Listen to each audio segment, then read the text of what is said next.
mais de 4 toneladas de metais preciosos. Sabe quanto isso vale hoje? Cerca de 200 milhões de reais em valores atuais. E se eu te disser que por trás desses números há um segredo que pode transformar sua compreensão sobre o verdadeiro custo da presença de Deus? Bem-vindo ao canal. Entenda a palavra. Hoje vamos mergulhar em um dos capítulos mais intrigantes da Bíblia. Êxodo 38 não é apenas uma lista tediosa de materiais e medidas. É um mapa do tesouro que revela verdades profundas sobre o caráter de Deus, a justiça divina e o preço real da comunhão com o Criador. Imagine por um momento. Você está no deserto há quase 2 anos, vivendo em tendas, bebendo água que brota milagrosamente das pedras, comendo maná que cai do céu. Você é parte de uma nação nômade de ex-escravos. De onde diabos vocês tiraram tanto ouro, prata e bronze para construir a estrutura mais luxuosa que o mundo antigo já viu? Hoje você vai descobrir não apenas de onde veio essa riqueza extraordinária, mas por que Deus fez questão de que cada grama fosse registrada com precisão matemática. Você vai entender o que esses números estão realmente escondendo sobre a natureza de Deus e sobre o preço que Ele estava disposto a pagar pela sua presença. Se você está buscando respostas que vão além da superfície das Escrituras, inscreva-se no canal e ative o sininho, porque essa jornada vai desafiar tudo que você pensava que sabia sobre o tabernáculo e sobre Deus. Vamos começar pela parte que mais intriga os estudiosos da Bíblia, os números que aparentemente não fazem sentido. Moisés registra com uma precisão quase obsessiva cada quantidade de metal utilizada na construção do tabernáculo. 29 talentos e 730 siclos de ouro, 100 talentos e 1.775 siclos de prata, 70 talentos e 2.400 siclos de bronze. Para você entender a magnitude desses números, precisamos convertê-los para medidas que fazem sentido hoje. Um talento equivalia a aproximadamente 34 quilos. Um ciclo pesava cerca de 11 gramas. Fazendo as contas, estamos falando de aproximadamente 1 tonelada de ouro puro, 3 toneladas e 400 quilos de prata e mais de 2 toneladas de bronze. Agora pare e pense. Em valores atuais, só o ouro valeria mais de 60 milhões de reais. A prata, outros 20 milhões. O bronze, embora menos valioso hoje, na antiguidade, era considerado extremamente precioso. Estamos falando de uma quantia que faria inveja aos reis mais poderosos da época. Mas aqui está o que deixa os arqueólogos perplexos. Israel estava no deserto. Eles eram ex-escravos que há menos de 2 anos haviam saído do Egito de mãos vazias, segundo a narrativa popular. Como uma nação nômade, sem território fixo, sem minas, sem comércio estabelecido, conseguiu reunir tamanha fortuna. A primeira pista está na precisão obsessiva desses números. Moisés não arredonda. Ele não diz aproximadamente 30 talentos de ouro ou cerca de 100 talentos de prata. Ele especifica 29 talentos e 730 siclos. Essa precisão não é acidental, é intencional, é proposital. Quando você registra algo com essa precisão, você está fazendo mais do que um inventário. Você está prestando contas, você está demonstrando transparência, você está mostrando que cada grama de metal precioso foi contabilizada, que nada foi desviado, que nenhum líder se apropriou indevidamente dos recursos sagrados. Mas tem algo mais profundo acontecendo aqui. Esses números carregam simbolismo. O número 100, por exemplo, que aparece nos talentos de prata, sempre representou completude e perfeição nas Escrituras. Não é coincidência que exatamente 100 talentos de prata foram utilizados para fazer as bases do santuário. E aqui está onde a coisa fica realmente interessante. A prata para essas bases veio de uma fonte muito específica, o imposto do resgate. Cada homem israelita com mais de 20 anos pagou meio ciclo de prata como resgate pela sua alma. 603.550 homens pagaram esse imposto, resultando exatamente nos 100 talentos e 1.775 ciclos registrados por Moisés. A matemática é perfeita. Não sobra nem falta um ciclo. Isso não é apenas contabilidade, é uma demonstração do caráter de Deus. Ele é um Deus de ordem, de precisão, de justiça exata. Quando Deus opera, não há desperdício, não há excesso, não há falta. Há perfeição matemática. Mas espera. Tem algo estranho nesses números. Uma conta que não fecha e que esconde o verdadeiro propósito de Deus. Por que ele exigiu tanta transparência? Por que cada ciclo precisava ser contado e registrado? A resposta vai te surpreender. Quando você observa esses números mais de perto, percebe que eles não são apenas quantidades, são uma linguagem. Uma linguagem que Deus usa para ensinar verdades espirituais através de realidades físicas. É o que os teólogos chamam de matemática divina. Vamos analisar primeiro a prata. Como mencionei, toda a prata veio do imposto do resgate, meio ciclo por pessoa. Não importava se você era rico ou pobre, jovem ou velho, forte ou fraco. O preço do resgate era o mesmo para todos. Isso é uma representação poderosa da igualdade diante de Deus.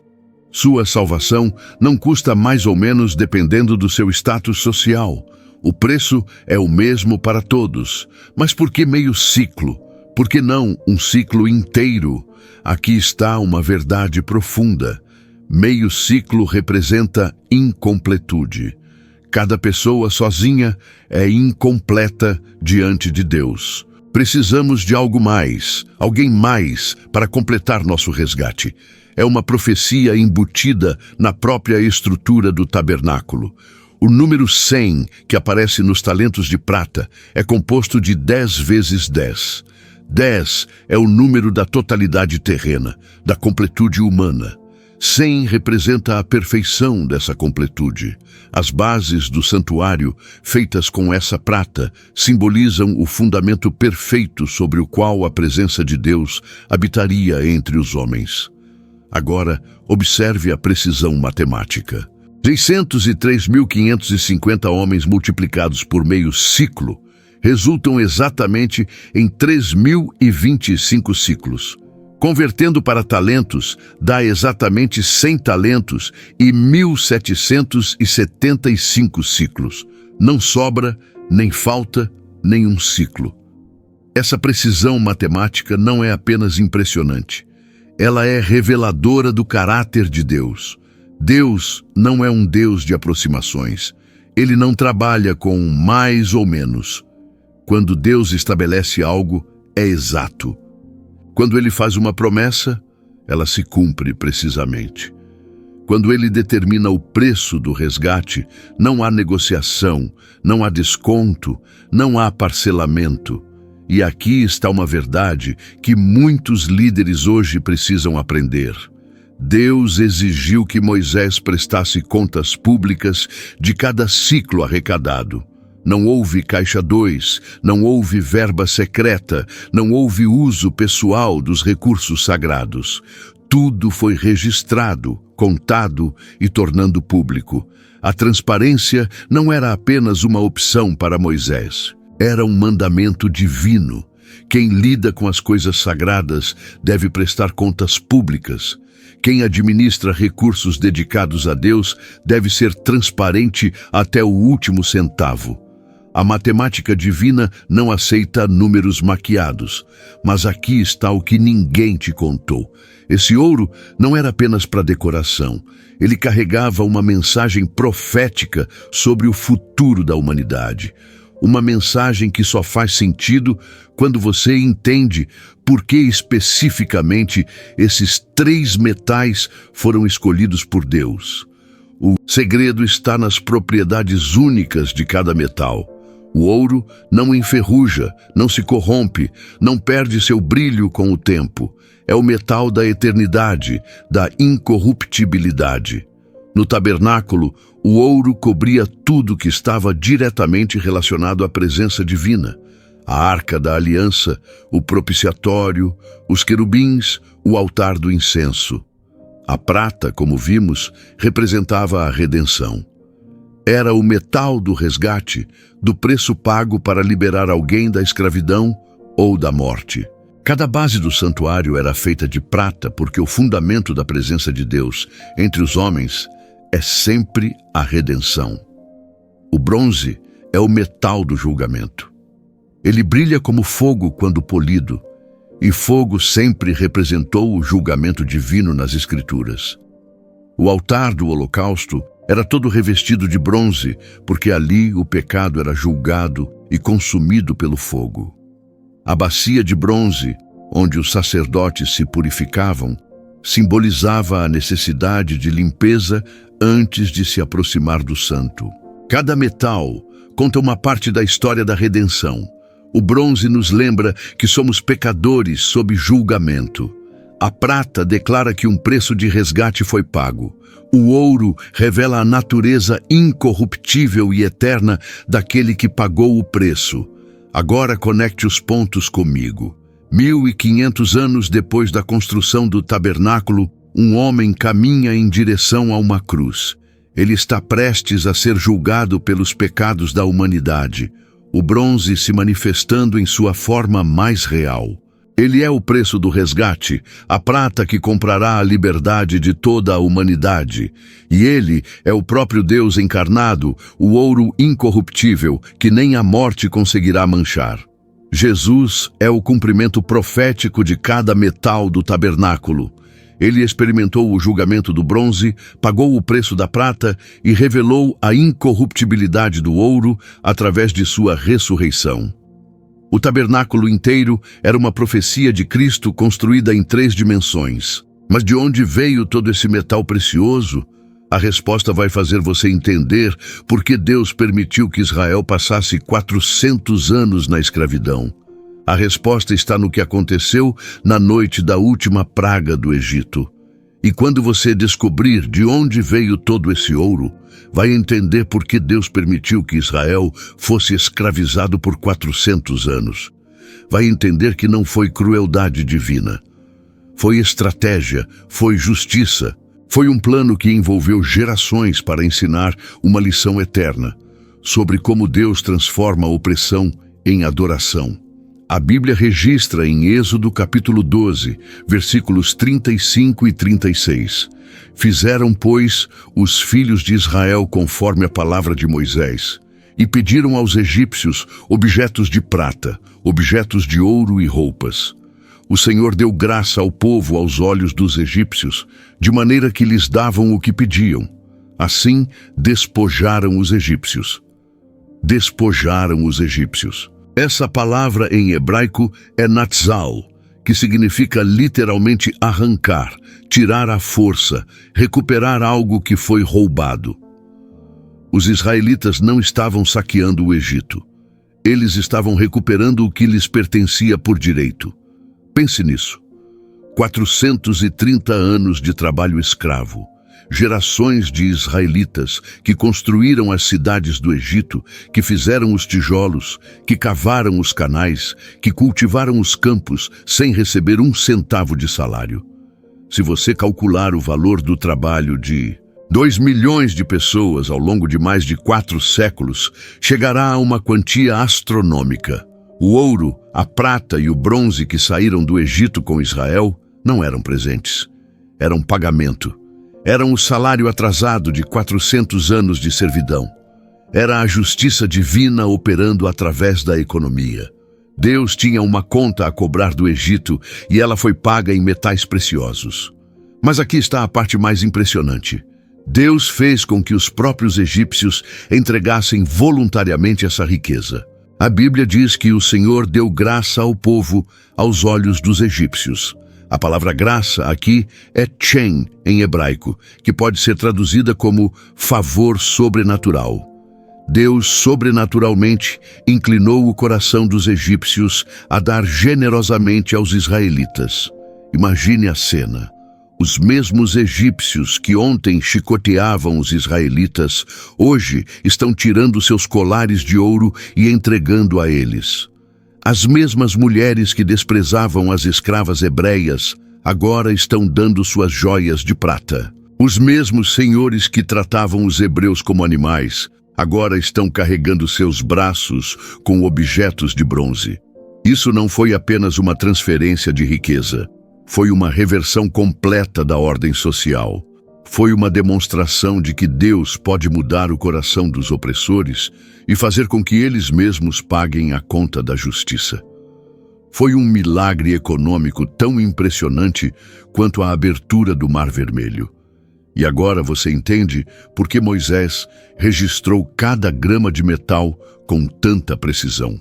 Aquela riqueza não era apenas material de construção, era o testemunho físico da justiça de Deus.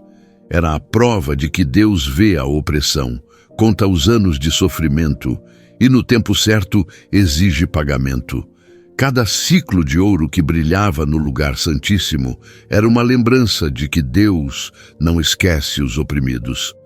Cada talento de prata que formava as bases do santuário declarava que Deus honra o trabalho do seu povo. Cada peça de bronze que cobria os altares gritava que Deus julga os opressores. O tabernáculo foi construído com o salário da escravidão. A casa de Deus foi erguida com o pagamento da injustiça. O lugar da presença divina foi financiado pela conta cobrada dos opressores. Que ironia gloriosa, que justiça poética. Que demonstração poderosa do caráter de Deus, mas tem uma conta que ainda não fechou. E ela tem a ver com você hoje, neste exato momento. Porque se o tabernáculo foi construído com o preço da opressão física, existe outro tabernáculo sendo construído com o preço de uma opressão muito mais profunda. Agora chegamos ao coração da questão.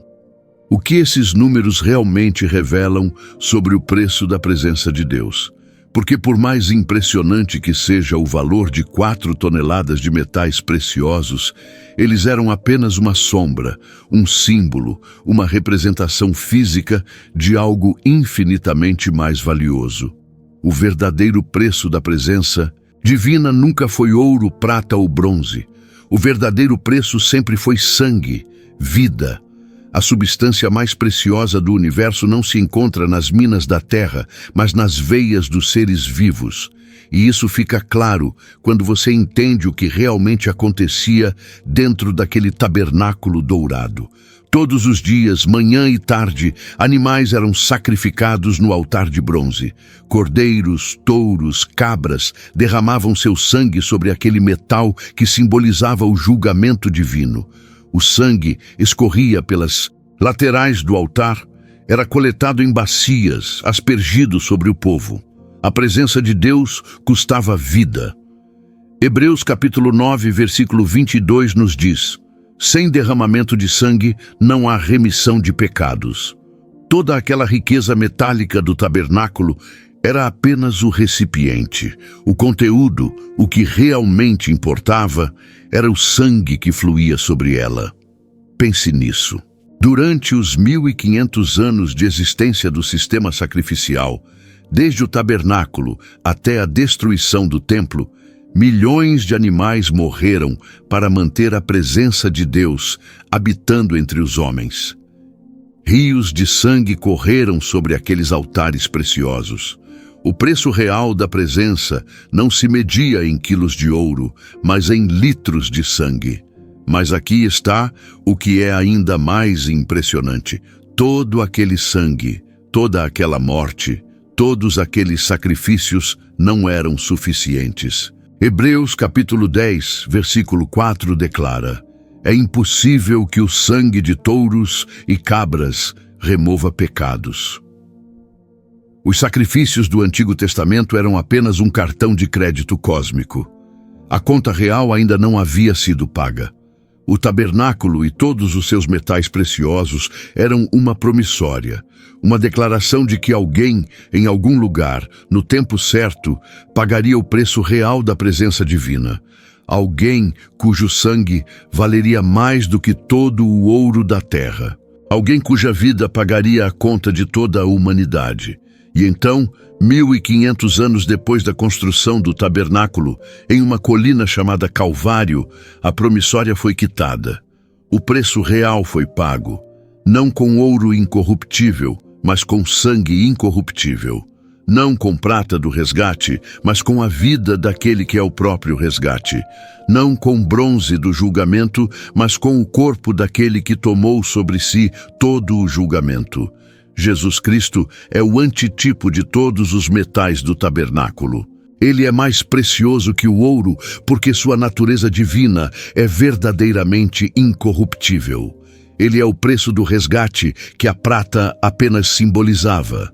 Ele é o julgamento final que o bronze prenunciava. A diferença é que enquanto o tabernáculo custou uma fortuna em metais preciosos, mas exigia sacrifícios contínuos, Jesus custou tudo ao próprio Deus, mas se ofereceu uma vez por todas. Enquanto os metais do tabernáculo eram valiosos, mas finitos, o preço pago por Jesus foi infinito, porque a vida que foi dada era a própria vida de Deus. Agora você entende o que os números de Êxodo 38 estavam realmente escondendo. Eles não estavam apenas registrando um inventário de materiais de construção. Eles estavam profetizando o preço infinito que seria pago pela presença eterna de Deus com a humanidade. Cada talento de ouro apontava para a incorruptibilidade de Cristo. Cada ciclo de prata prenunciava o preço do resgate que ele pagaria. Cada peça de bronze anunciava o julgamento que ele sofreria em nosso lugar. Os números não eram apenas matemática, eram profecia em forma de inventário. E aqui está a pergunta que esses números fazem para você hoje. Qual é o preço que você está disposto a pagar pela presença de Deus em sua vida? Porque embora Jesus tenha pago o preço eterno da salvação, ainda há um preço temporal que cada um de nós precisa pagar para experimentar a presença divina em nossa jornada terrena. Os israelitas deram suas joias egípcias para construir o tabernáculo. Deram o melhor que tinham, o mais precioso que possuíam. Não deram as sobras, não deram o que estava sobrando, não deram o que não fazia falta. Deram seus tesouros. Qual é o seu ouro? Qual é a coisa mais preciosa, mais incorruptível em sua vida que você hesita em entregar a Deus? Qual é a sua prata? Qual é o preço que você reluta em pagar pelo seu próprio crescimento espiritual? Qual é o seu bronze? Qual julgamento você está evitando enfrentar? A matemática divina continua operando hoje. Deus ainda registra com precisão cada investimento que fazemos em nossa vida espiritual. Ele ainda espera transparência, ainda requer prestação de contas, ainda trabalha com números exatos. A diferença é que agora nós somos o tabernáculo. Nosso corpo é o templo do Espírito Santo. E Deus está interessado em saber que materiais você está usando para construir esse templo. São materiais preciosos que resistirão ao fogo do julgamento ou são materiais baratos que se consumirão como palha? Paulo escreve em 1 Coríntios capítulo 3 que podemos construir nossa vida espiritual com ouro, prata e pedras preciosas, ou com madeira, feno e palha. O fogo provará a qualidade de nossa obra. Os materiais preciosos permanecerão. Os materiais baratos serão consumidos. Que tipo de material você tem usado para construir sua vida espiritual? Tem sido o ouro da palavra de Deus, meditada e praticada? Tem sido prata da oração intercessória e do serviço sacrificial? Tem sido bronze da disciplina e do julgamento próprio? Ou tem sido madeira de entretenimento vazio, feno de relacionamentos superficiais, palha de atividades que não geram fruto eterno? Os números de Êxodo 38 nos ensinam que Deus leva a sério a qualidade dos materiais utilizados em sua habitação. Se ele exigiu o melhor para uma estrutura temporária no deserto, quanto mais ele espera o melhor para o templo eterno que é a sua vida. E se eu te disser que ainda hoje, em algum lugar, existem tesouros sendo acumulados para um novo tabernáculo, um tabernáculo eterno onde não haverá mais necessidade de sacrifícios, onde não haverá mais separação entre o pátio e o lugar santíssimo, onde todo salvo terá acesso direto à presença do Rei? Apocalipse, capítulo 21, nos dá a descrição dessa nova Jerusalém, o tabernáculo eterno de Deus com os homens. E pasmem, ela é construída inteiramente de materiais preciosos. Ouro puro transparente como vidro, pérolas que servem de portas, pedras preciosas que formam os fundamentos. Não há bronze porque não haverá mais julgamento para os salvos. Cada investimento que você faz hoje em sua vida espiritual está sendo convertido em material de construção para essa cidade eterna. Cada momento de oração genuína se torna ouro incorruptível. Cada ato de serviço sacrificial vira prata de resgate.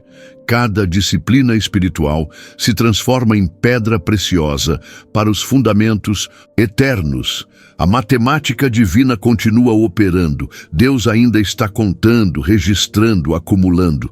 Mas agora ele não está construindo uma tenda no deserto que durará algumas décadas. Ele está construindo uma cidade eterna que durará para sempre, e você é simultaneamente o construtor e o material de construção. Então eu pergunto, que tipo de material você está oferecendo para essa construção eterna? Suas orações são ouro refinado ou madeira verde? Seu serviço é prata pura ou palha seca? Sua disciplina espiritual são pedras preciosas ou feno murcho? Os números de Êxodo 38 não eram apenas sobre o passado, eles eram sobre você, sobre este momento, sobre as escolhas que você fará depois de desligar este vídeo, sobre o preço que você pagará pela presença real de Deus em sua vida cotidiana. Comenta aqui embaixo, qual é o metal precioso da sua vida que você precisa entregar a Deus hoje? Qual é o tesouro que você tem guardado para si mesmo em vez de investir no reino eterno? Qual é o preço que você sabe que precisa pagar, mas ainda está adiando? E se este vídeo tocou seu coração, se essas verdades despertaram algo em sua alma, não deixe de se inscrever no canal Entenda a Palavra. Ative o sininho para não perder nenhuma revelação. Compartilhe com alguém que precisa entender o verdadeiro valor da presença divina. Porque na próxima semana, vamos mergulhar ainda mais fundo nos mistérios do tabernáculo. Vamos desvendar os segredos das vestes sacerdotais em Êxodo 39 e descobrir como cada fio, cada pedra, cada detalhe profetizava sobre o sumo sacerdote eterno que haveria de vir. Até a próxima, que Deus abençoe sua jornada de descoberta. E lembre-se, a presença de Deus tem um preço, mas vale infinitamente mais do que qualquer coisa que você possa pagar por ela.